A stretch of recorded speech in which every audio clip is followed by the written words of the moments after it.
الحمد لله الحمد لله أنعم علينا بنعمة الإسلام والإيمان، والصلاة والسلام على أشرف الأنام سيدنا محمد وعلى آله وأصحابه مصابه الأمة في الظلام. أشهد أن لا إله إلا الله وحده لا شريك له، وأشهد أن محمدا عبده ورسوله. اللهم فصل وسلم وبارك على سيدنا محمد وعلى آله وصحبه أجمعين. أما بعد، فيا أيها المسلمون، أوصيكم وإياي بتقوى الله فقد فاز المتقون، وأحثكم ونفسي على طاعة الله لعلكم تفلحون. Ma'asyiral muslimin, sidang Jumat yang dirahmati oleh Allah Subhanahu wa taala. Senantiasa khatib berwasiat kepada diri khatib sendiri dan kepada jemaah sekalian untuk senantiasa meningkatkan takwa kepada Allah Subhanahu wa taala.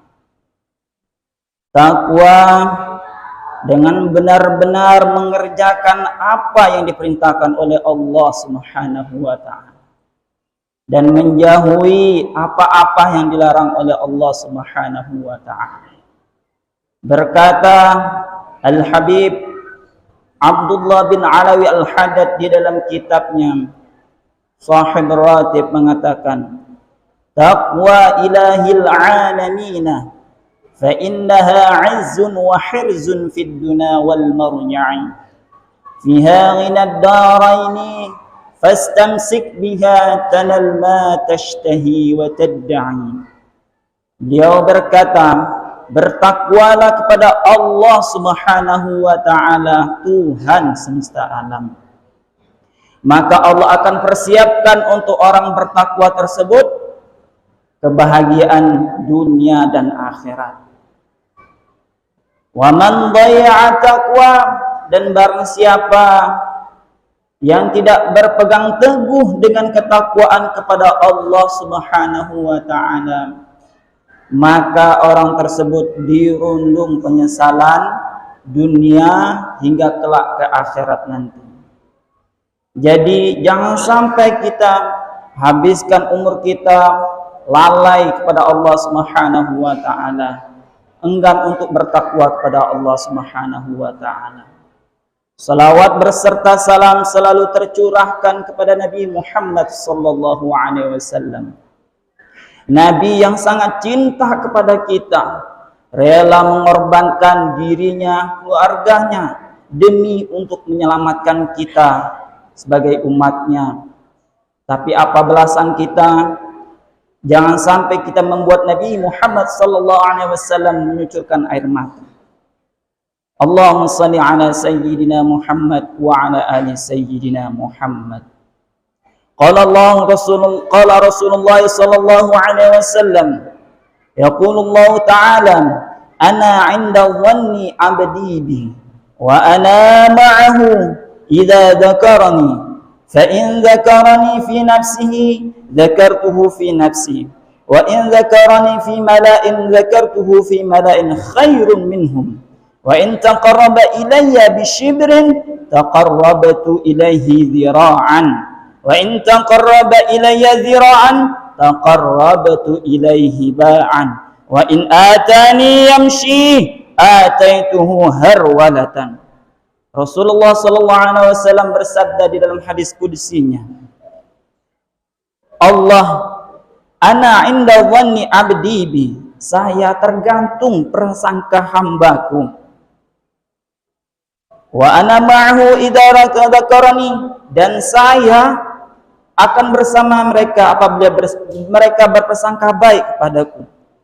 Fa in dzakarani fi nafsihi, apabila mereka di dalam diamnya sendirian zakartu fi nafsi, maka aku akan ingat kepadanya, kata Allah Subhanahu wa taala.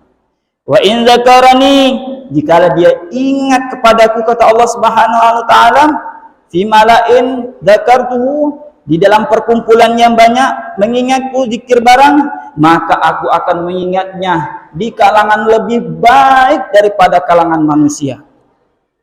Wa in taqarraba ilayya bisyibrin, jika hambaku mendekat kepadaku dengan syibrin, dengan sekilan, maka aku akan mendekat kepadanya lebih cepat daripada hal tersebut. Wa in taqarraba ilayya dzira'an, barang siapa hambaku mendekat kepadaku satu zira', maka aku akan lebih cepat daripada hal tersebut. Wa in atani yamshi, kata Allah Subhanahu wa taala, jika hambaku datang kepadaku dengan lari, akan aku datangnya lebih cepat daripada kilat. Ini pengakuan Allah Subhanahu wa taala melalui Rasulullah sallallahu alaihi wasallam untuk kita. Jadi berpersangka baiklah kepada Allah Subhanahu wa taala, Tuhan semesta alam. Jika kita bersangka baik kepada Allah Subhanahu wa taala, maka Allah akan lebih baik, akan dipersiapkannya kebutuhan kita. Akan tetapi kalau kita sudah bersangka buruk kepada Allah Subhanahu wa taala, jika dapat ujian, menyalahkan Allah Subhanahu wa taala, mempunyai anak tapi anaknya diambil oleh Allah Subhanahu wa taala, ngomong kepada dirinya, Allah sangat kejam, dia belum sempat untuk menghirup udara di dunia, akan tetapi sudah dicabut oleh Allah Subhanahu wa taala. Akan tetapi engkau sudah cabut ya Allah. Itu orang berpersangka jelek kepada Allah Subhanahu wa taala, maka Allah akan siapkan sesuatu yang lebih buruk dari hal tersebut. Husnuzan sama Allah Subhanahu wa taala akan menciptakan cinta keagungan, akan erat silaturahmi satu sama lain. Itulah ketakwaan yang sebenarnya kepada Allah Subhanahu wa taala. Ma'asyiral muslimin rahimakumullah, senantiasa kita harus juga berpersangka baik kepada makhluknya Allah Subhanahu wa taala. Tetangga kita, saudara kita, baik muslim non muslim, kita bersangka baik kepada dia, maka Allah akan titikkan nur di hati kita. Akan tetapi kalau sudah kita menitiskan di dalam hati kita berpersangka buruk kepada seseorang, maka kehidupan kita sempit di dunia ini. Ulama punya perdagangan kurma. Ketika itu kurmanya lewat lautan. Ketika lautan ombaknya besar, disampaikanlah kepada orang yang membawa kapal tersebut, wahai ulama, kurma yang engkau kirim ke negeri seberang itu hanyut terbawa ombak. Akan tetapi ulama itu bersangka baik kepada Allah Subhanahu wa taala. Aku sudah tunaikan hakku sesama kepada Allah dan sesama manusia, maka aku jamin hartaku akan dijaga oleh Allah Subhanahu wa taala. Penjaga tersebut mengecek kepada kapal tersebut. Apa yang terjadi? Kurma para ulama tadi belum terkirim. Jadi tidak muat lagi dalam kapal tersebut. Dikirimlah yang sebagian. Ulama tersebut kurmanya masih tinggal. Maka itulah persangka baik kepada Allah Subhanahu wa taala dan husnuzon kepada sesama sangatlah penting. Jadi jangan sampai kehidupan kita ditutup dengan iri dengki satu sama lain, lebih-lebih kepada Allah Subhanahu wa taala. Jadi kesimpulannya, bawalah